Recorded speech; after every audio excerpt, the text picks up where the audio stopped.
Olá a todos, sejam bem-vindos a mais uma aula no meu canal.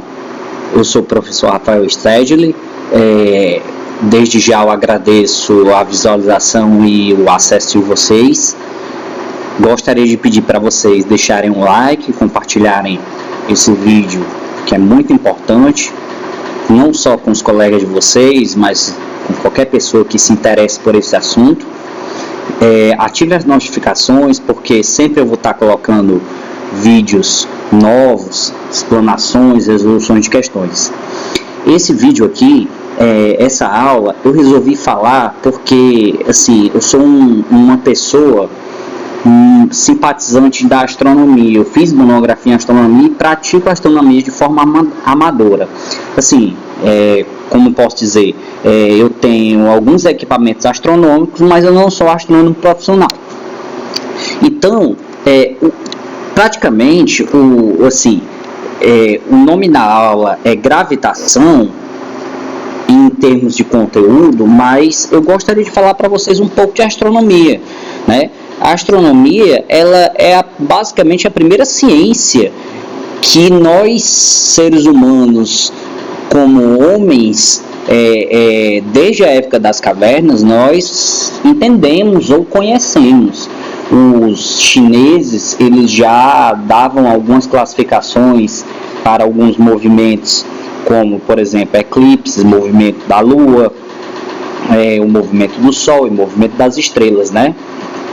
Então, o homem antigamente, o homem primitivo, o homem das cavernas, vamos dizer assim, ele tinha, naquela época, somente à disposição dele o fogo. Então, o que ele podia fazer é olhar para o céu noturno e observar fenômenos astronômicos, como o céu. A gente não tinha poluição luminosa como a gente tem hoje, né, das grandes cidades. Eles observavam muitos fenômenos astronômicos, mais do que nós conseguimos ver hoje, né?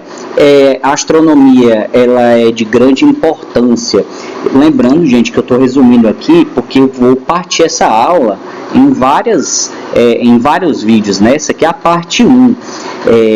Então, ela foi de grande importância, para vocês terem uma ideia, na agricultura, que é a civilização que nunca utilizou determinada constelação, quando ela aparecia no ano, numa certa estação do ano. E eles sabiam, os egípcios, os astecas, que eram tempos de colher, tempos de plantar. Então, eles atribuíam isso às estações do ano, né?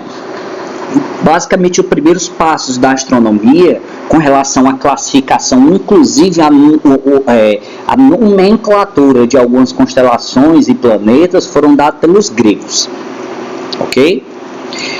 O primeiro modelo, assim, nós nem sempre conhecemos o universo como ele é conhecido hoje. Cláudio Ptolomeu, que foi grego, viveu no século II depois de Cristo, ele propôs um modelo geocêntrico. Geo é terra, né? Cêntrico significa que a Terra está no centro do universo.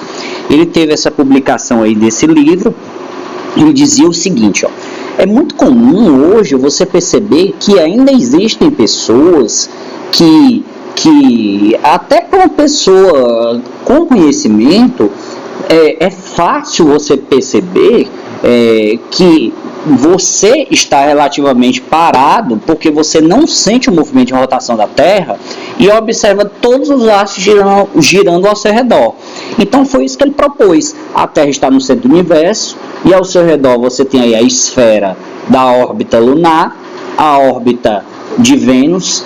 Observe que eles não tinham nem uma ideia de ordem, né? O Sol, ele ficava entre Vênus e Marte, e por fim você tinha a esfera das estrelas fixas, que eu vou já mostrar para vocês porque que eles acreditavam que essas estrelas eram estrelas fixas, e eles diziam que essas estrelas, elas eram imutáveis, era como se fosse o firmamento, né? Elas não poderiam ter interferência de nada. E por que essas outras estrelas, entre aspas, planetas, elas tinham movimento, né? Que são os planetas, né? Aqui é uma vista redundantemente falando, né? Aqui é uma ilustração vista de cima, do modelo geocêntrico, em que a Terra se encontra no centro do universo, entre aspas. Esse modelo, ele apresentava um pequeno problema que eu vou mostrar para vocês agora, certo? Eu vou deixar na descrição do meu canal as leis de Kepler. Como eu já tenho um link, já tenho um vídeo postado para vocês, eu vou deixar o link para vocês. Esse modelo, ele tinha um pequeno problema. As leis de Kepler, como eu vou deixar o link aqui embaixo para vocês observarem, ele demonstra na sua terceira lei que quem está mais próximo do Sol tem um período de translação menor, gira mais rápido, ou seja, demora menos tempo para dar uma volta em torno do Sol. Então, se vocês observarem aqui, as estrelas que estão ao fundo, que ele chamava aqui de esfera das estrelas fixas, elas passam à medida quando a Terra vai girando, se você observar isso durante a noite, lógico. Só que tinha algumas estrelas que elas não observavam um movimento contínuo, elas não obedeciam como as outras. Como, por exemplo, aqui, fotos tiradas de Marte ao decorrer dos dias e semanas, consequentemente. Eles observavam que Marte ele voltava. Isso aqui ele causava um grande problema para quem tentava entender esse modelo geocêntrico de Cláudio Ptolomeu, certo? Por exemplo, nós temos aqui, existem vários programas para você tentar fazer isso aqui, por exemplo. Nós temos aqui o Sol, né? Nossa estrela mãe principal, todos os planetas giram em torno dela. Nós temos aqui a eclíptica. O que é eclíptica? É o percurso do Sol ao decorrer das constelações do ano. Essa linhazinha verde aqui, que eu vou já fazer uma pequena simulação para vocês, você vai observar que o Sol ele vai percorrer, Nós estamos aqui hoje, em dia 26/5/2021, o Sol ele está em Touro, né? Como nós podemos observar aqui, Isso aqui é a constelação de Touro. Se eu colocar aqui um pouquinho para avançar, né? Vocês vão observar que à medida dos dias, ele vai percorrendo, Touro, aí ele passa por Gêmeos. O que é que vem depois de Gêmeos?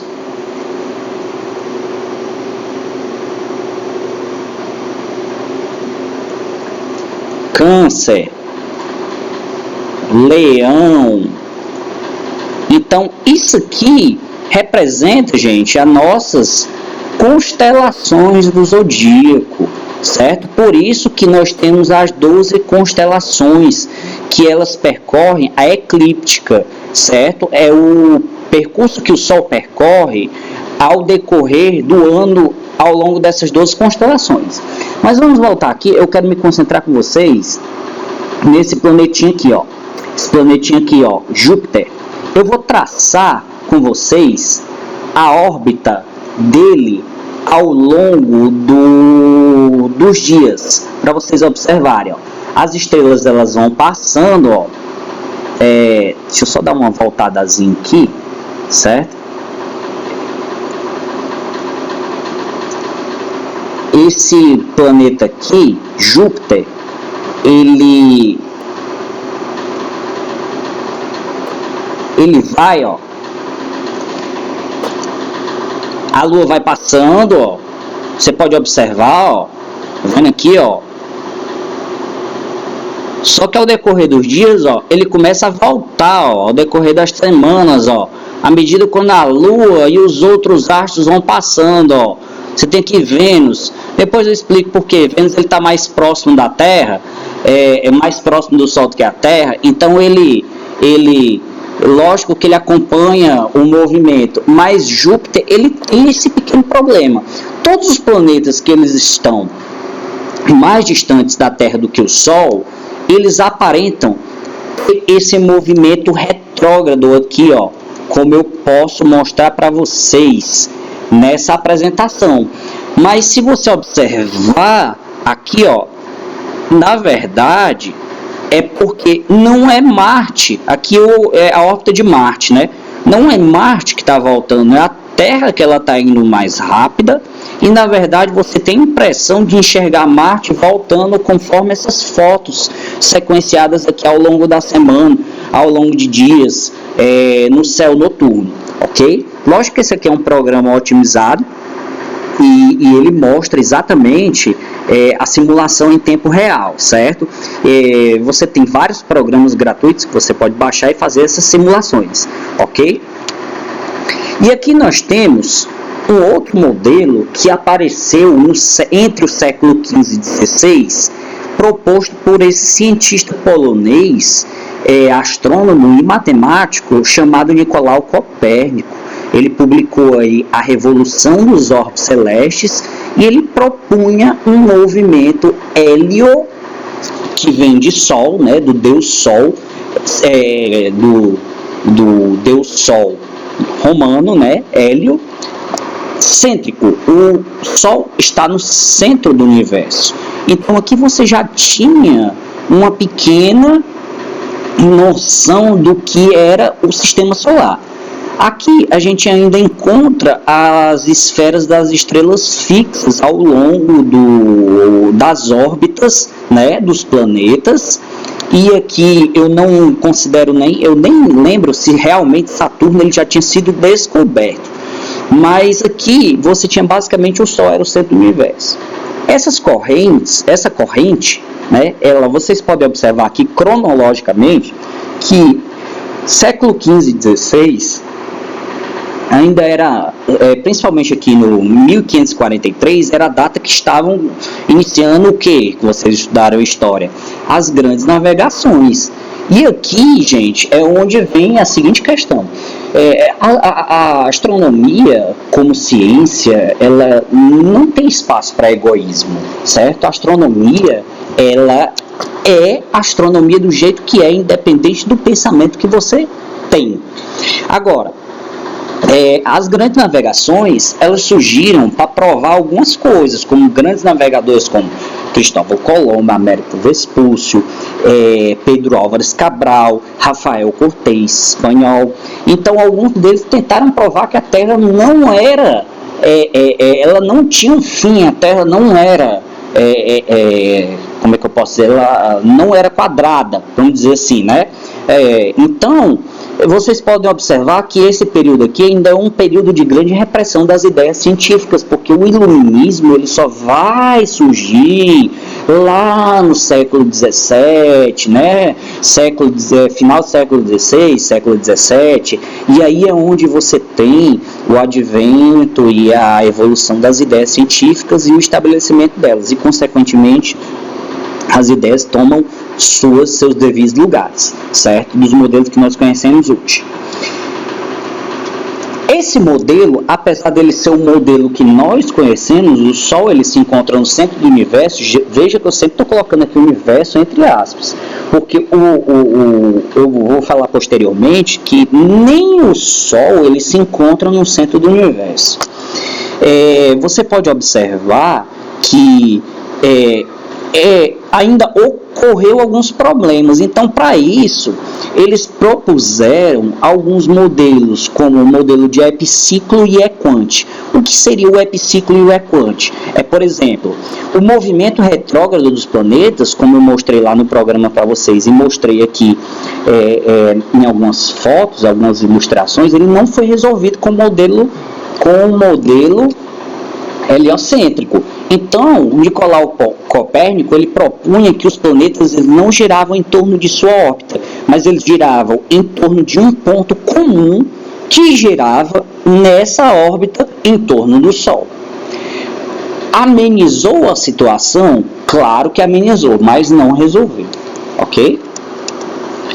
Outras correntes que surgiram aqui já é um pouco mais avançadas, né? Você pode observar aí do século XVI e século XVII, foram as ideias galileanas, que também Galileu era defensor do modelo heliocêntrico e ele construiu o que nós chamamos de luneta galileana.